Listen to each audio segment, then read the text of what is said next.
What's crackin'? My name is Hans, and for today's video guys, i-share natin sa inyo kung paano magpa-God character dito guys sa with M. So i-share natin sa inyo kung paano natin gagawin yan, yung mabilis na paraan, and also guys yung mas mahirap and also libre. So ituturo natin lahat yan sa inyo. But before that, ito pala muna guys yung winners ng ating mga pag-giveaway. So ngayon guys, i-check na natin kung sino yung mananalo ng ating 500 pesos giveaway. So gagamit na lang muna tayo dito guys ng comment picker since yung mechanics natin is hindi pa masyadong solid. Kaya ang gagawin natin, gagamit muna tayo dito guys ng comment picker. Ayan. So hindi tayo nakasubscribe dyan. Ayan. So ngayon may bayad na pala to. Okay. So click na natin to guys. Okay. Ang nanalo ng 500 pesos ay si Dimitri Dampil. Nanalo ka ng 500 pesos. So isi-send na natin to sa iyo.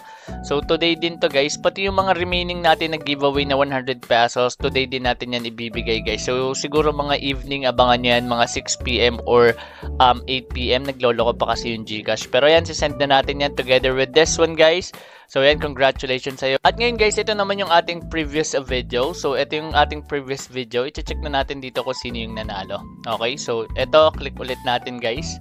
Pick another winner. Ito naman guys, 100 pesos to. Okay, sa ating daily na pag-giveaway. Okay, every video namimigay tayo ng 100 pesos giveaway. Kailangan nyo lang mag-subscribe. Also, kailangan nyo lang din dito guys mag-comment ng inyong mga Gcash number. So, sobrang basic lang. And syempre, kung gusto nyo guys, optional lang. Pwede nyo i-like yung video natin at i-share. So, kung gusto nyo manalo ng 500 pesos, share nyo na lang din yung mga videos natin everyday. So, ayan, congratulations kay Leroy. Nanalo ka ng 100 pesos. So, ngayon guys, dediretso na tayo sa ating topic. And let's go! A few moments later. So guys, ituturo natin sa inyo dito kung paano ba magpa-God character. Okay, so dito guys, yung gagawin natin is magke-create tayo ng God character. So ayan, so papakita natin sa inyo. So eto guys, nakikita nyo, meron akong quest dito. So ang sabi sa quest ko, ayan, di tayo makapag-guhit. Wait, ayan. Ayun guys, new start, so create a God character.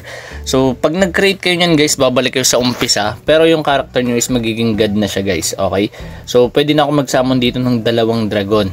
Ayan yung black dragon na nakikita nyo. So pupunta tayo dyan. At dito guys, yung ginawa ko, nag-top up ako ng 120 or 130 pesos para magkaroon ako ng pink diamond. So yung pink diamond guys, eto siya. Ayan, nakikita nyo. So kapag nag-top up pala kayo dito, baka malito kayo, hanapin nyo kung saan nakukuha. So kunyari nag-top up kayo dito, ito yung binili ko, sold out na siya. Mapupunta siya dito guys sa locker, tas ni-receive ko lang siya. So ngayon, gagawin natin, okay, check muna natin tong priest. Okay, so dito guys, yung God Beastmaster, para makuha mo yan, kailangan mo ng 10,000 gold, Eternal Stone, tapos Sephiroth.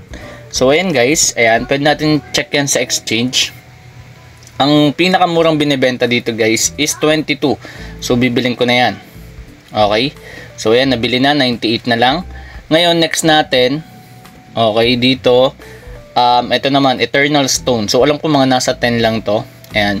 So bibiling ko na yan guys. Okay. So kung ayaw nyo naman bumili, ayaw nyo gumastos dito, pwede nyo gawin is punta kayo dito guys kay Priest Sophia. So ayan.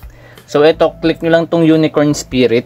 Ayan, click nyo lang tong Acquisition Path. And ayan, pwede kayo mamili kung anong lugar nyo gustong i-farm yan. Pati itong Phoenix Spirit. Tapos yung Sephiroth nga lang guys, ito medyo marami lang. Pero madali lang to guys. Ayan, madali nyo lang makakuha yan. Magpa-farm lang kayo dyan. Kung ayaw nyo guys gumastos ha. Ngayon, ayun, meron na tayong request dito. So i-click na natin to. Ayan, God Beastmaster. Then click na natin tong Produce. And guys, papakita na sa inyo paano mag-God dito. Ayan, God Beastmaster na tayo. And ayan, God Beastmaster nakalagay na level 1, STR is 11. Ayan, so magbabalik ka sa umpisa guys. Okay, so para ka nag-create dito. Ito yung una ko, yung Beastmaster. Ito yung naman guys yung God. So para makagawa pala kayo guys, kailangan nyo ng 200 or level 200. So ayan, na-reach na natin siya. So ayan, God Beastmaster na ako. So sobrang basic lang. So ayan, babak ka lang sa umpisa. Tapos, ganun lang. Para ka lang nag-create ng bago. And kung mapapansin nyo guys, yung itsura ng character ko iba na. Ayan guys, oh. Meron ng aura. Okay, balik tayo dito kay Priest Alex. So, sabi dito guys, kailangan is meron kayo sa locker nyo na ng mga nakareservang item. Para yung item nyo, masusuot nyo. Or para may mga naka-ready na kayo. Pero ako, di ko kailangan nun kasi gumastos naman ako. So, bibili na lang ako dito sa exchange guys. So, ang focus ko dito is yung mga distraction items. Okay, chinecheck ko kasi yung resist damage and check natin sa exchange. Ayan, additional ideas lang. So check nyo lang dito guys yung ayan kung ilang resist. Ayan, armor class 144. Okay, so hanap tayong distraction. Eto guys, 200 yung resist nyo and armor class niya is 287. So mas maganda to guys. Okay, so may nakikita ko mga nagbebenta ng distraction dito, mga hindi pa nila alam yung halaga nun. Mga 10 lang yung benta nila guys. Okay, so check natin saan to pupunta. Yung TP. So ganun lang guys, papaliwanag na natin sa inyo yung iba pang mga bagay doon na lang sa ating next video. So basic na basic lang yung pagkaroon dito, or kung gusto nyo maging god agad dito, pwede kayo mamili. Ako ang pinili ko lang is Beastmaster. Okay, so ayan, Believer Pro na. So basic na basic lang, kaso nga lang itong yung aking mga mount is wala na ata dito. Okay, check natin muna guys A few inches later. So ayun nga guys, lahat dito nawala. Pero meron ako dito sa locker Check ko lang guys kung nakikita sa locker. Okay, check natin. Eto.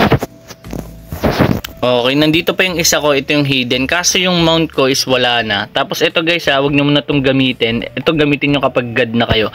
So ito pwede ko na siya gamitin guys. So additional 50 rin yan, STR, Dex, Int, tapos Con. So ayan. So nakadepende sa inyo guys kung anong gusto nyong gawin. Pero tandaan nyo lang guys i-save nyo lang dito. Pero pati yung mga items ko dito na sinave na wala din So ang naiwan lang is eto. So kung hindi ko ginamit yung mount ko, malamang, kasi dalawa yung mount na binibigay sa umpisa malamang magagamit ko pa siya dito sa god character ko. So ganun lang guys ka-basic, at sana naging malinaw yung aking pag-explain. So once again, this is Hans and goodbye.